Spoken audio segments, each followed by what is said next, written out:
Terjadi apa? Yang terjadi bahwa kualitas anggota DPR kita menurun jika dibandingkan misalnya dengan pemilu tahun 1999 yang lalu. Nah, pemerintah tentu akan merespon dengan sungguh-sungguh apa yang menjadi tuntutan rakyat yang sudah dirangkum menjadi 17+8 tuntutan yang sekarang ini tersebar di tengah-tengah masyarakat luas. Tentu sebagai aspirasi yang berkembang di tengah-tengah masyarakat rakyat kita sendiri itu akan diperhatikan dan direspon oleh pemerintah, dan tentu dalam waktu yang dekat ini pemerintah akan mengambil langkah-langkah yang tepat untuk memberikan jawaban terhadap permasalahan-permasalahan yang dikemukakan itu. Untuk bidang saya sendiri ada beberapa hal yang dikemukakan dalam tuntutan itu, antara lain adalah keinginan supaya pemerintah melakukan satu tindakan tegas tidak saja kepada mereka yang melakukan tindakan anarkis dan melakukan penjarahan, melakukan pembakaran dan lain-lain selama demonstrasi berlangsung kemarin, tapi juga terhadap aparat penegak hukum di lapangan yang melakukan tindakan-tindakan yang melampaui kaedah-kaedah hukum yang berlaku dan juga dianggap melakukan pelanggaran HAM. Pemerintah tentu akan bersikap adil dalam hal ini. Kita ketahui bahwa apa yang disampaikan oleh Pak Presiden Prabowo Subianto bahwa pemerintah harus mengambil satu langkah hukum yang tegas, artinya hanya kepada mereka yang disangka bersalah saja yang diambil satu tindakan yang tegas. Terhadap mereka yang melakukan demonstrasi itu tidak akan diapa-apain, kan demokrasi itu adalah hak dari rakyat untuk menyuarakan aspirasi mereka. Jadi akan diberikan kesempatan, diberikan keleluasaan seluas-luasnya, tapi mereka yang menyalahgunakan kesempatan itu dengan cara melakukan pembakaran, penjarahan, perusakan dan lain-lain, terhadap mereka ini yang dilakukan satu tindakan tegas. Dan tindakan tegas itu tentu harus dilakukan secara terukur, transparan, terbuka, sesuai dengan kaedah-kaedah hukum yang berlaku, baik dalam hukum acara pidana maupun juga dalam hukum pidana materialnya. Jadi terhadap mereka yang dilakukan pemanggilan, terhadap mereka yang dilakukan penangkapan dan penahanan, mereka itu harus dijamin hak-haknya, harus didampingi oleh pengacara, didampingi oleh advokat. Nah, harus diberikan satu jaminan keselamatan, tempat tahanan yang memadai dan memenuhi persyaratan dan sebagainya. Dan terhadap aparat penegak hukum yang melakukan pelanggaran, seperti Anda lihat sendiri ya, terhadap beberapa anggota BRIMOB yang menabrak Pak Afan yang sampai meninggal, pemerintah sudah mengambil satu langkah yang tegas sekali, yaitu melakukan satu sidang kode etik dan telah mengambil keputusan. Antara lain menjatuhkan sanksi etik adalah pemecatan dari Kepolisian Negara Republik Indonesia, dan mungkin juga ya setelah sidang etik itu akan ditindaklanjuti dengan penegakan hukum, ya bisa saja setelah itu dilakukan penuntutan pidana terhadap beberapa anggota BRIMOB itu. Begitu juga terhadap aparat penegak hukum yang lain, baik sipil maupun juga kemungkinan tentara, mungkin juga polisi. Ya, pemerintah tentu akan bersikap adil dan transparan juga kepada mereka supaya hukum ditegakkan tidak hanya kepada rakyat, tapi juga hukum ditegakkan kepada aparat penegak hukum itu sendiri. Terkait tuntutan undang-undang perampasan aset, ya. Terhadap rancangan undang perampasan aset, Pak Presiden Prabowo Subianto sudah berkali menegaskan bahwa beliau meminta kepada DPR untuk segera membahas rancangan undang-undang itu. Sehingga saya pada bulan Mei yang lalu juga banyak teman-teman wartawan bertanya kepada saya bagaimana sikap pemerintah terhadap RUU perampasan aset itu. Sebagaimana kita ketahui, RUU itu sebenarnya sudah diajukan oleh pemerintah Pak Jokowi tahun 2023 yang lalu, tapi sampai sekarang belum dibahas oleh DPR. Dan kabar terakhir kami dengar bahwa DPR akan mengambil alih inisiatif pengajuan rancangan undang-undang perampasan aset itu menjadi inisiatif DPR, bukan lagi inisiatif dari pemerintah. Dan sampai hari ini pemerintah masih menunggu kapan itu akan dibahas oleh DPR. Dan kami juga sudah melakukan koordinasi dengan Menteri Hukum Pak Supratman kemarin dalam pembahasan Prolegnas tahun 2025 dan 2026 ini, ya rancangan undang perampasan aset itu menjadi salah satu rancangan undang yang diberikan prioritas untuk dibahas.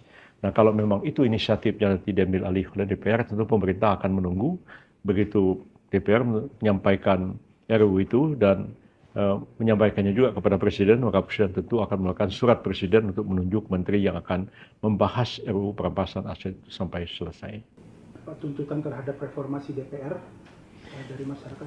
Ya, ini sebenarnya sudah ada putusan Mahkamah Konstitusi tahun yang lalu kan, yang menegaskan bahwa harus dilakukan satu perubahan dalam pelaksanaan pemilu kita sendiri, mulai dari threshold maupun sistem pemilu. Yang sampai hari ini pemerintah sedang melakukan satu kajian pendalaman tentang sistem pemilu yang kita anggap lebih adil, lebih terbuka, lebih bermartabat, dan lebih memberikan kesempatan kepada setiap rakyat yang mempunyai kemampuan dan minat untuk terjun ke dalam dunia politik untuk tampil menjadi calon-calon anggota Dewan Perwakilan Rakyat di pusat maupun di daerah. Karena kita ketahui selama ini dengan sistem yang berlaku sekarang ini, ya partai-partai merekrut orang-orang yang populer, ya, orang-orang yang terkenal, para artis, para influencer, sehingga kita tahu akhirnya yang terjadi apa? Yang terjadi bahwa kualitas anggota DPR kita menurun jika dibandingkan misalnya dengan pemilu tahun 1999 yang lalu.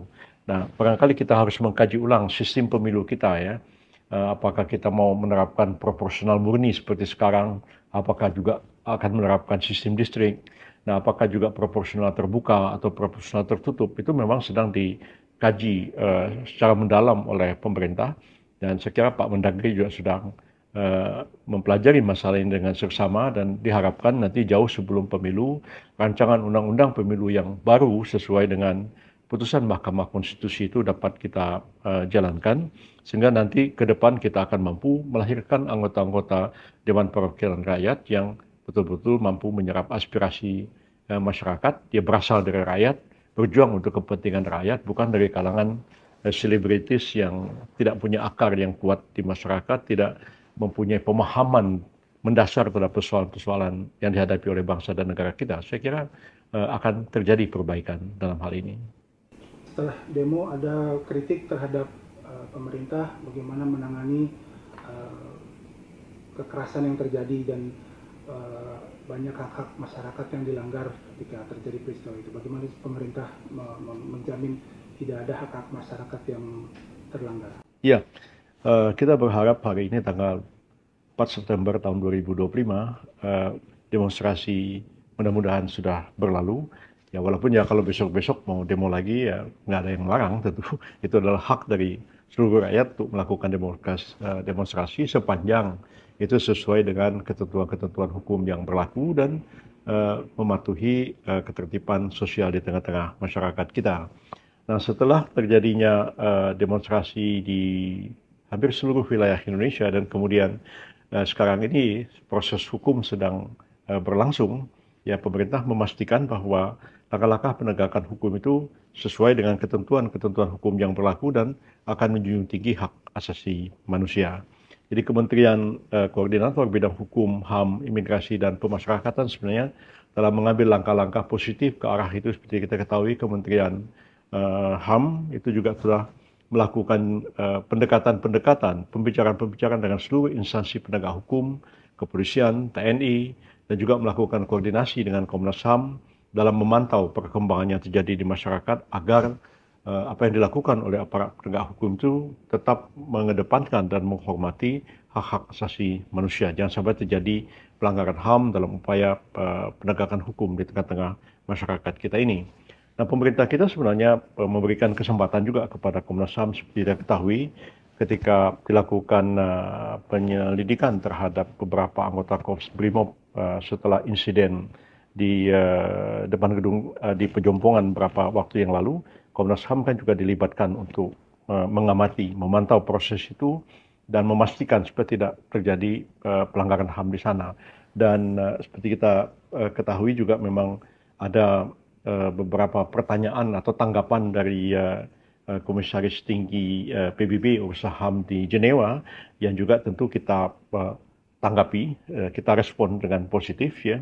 Dan baik Kementerian HAM maupun Kementerian Luar Negeri itu sudah juga memberikan satu tanggapan terhadap hal ini, dan saya kira tiba saatnya nanti kalau sekiranya diperlukan, pemerintah juga akan memberikan satu penjelasan kepada Komisaris Tinggi PBB urusan HAM ini supaya persoalan ini menjadi jelas bagi kita semua, dan pemerintah telah melakukan satu upaya-upaya penegakan hukum yang sesuai dengan norma hukum yang berlaku, dan tidak terjadi pelanggaran HAM seperti yang mungkin diperkirakan akan terjadi. Tapi sementara ini kita berkeyakinan bahwa tidak terjadi kasus-kasus pelanggaran HAM, kecuali mungkin ada pelanggaran hukum terjadi, iya. Tapi kalau pelanggaran hukum terjadi, ya kita selesaikan menurut kaedah-kaedah hukum itu sendiri.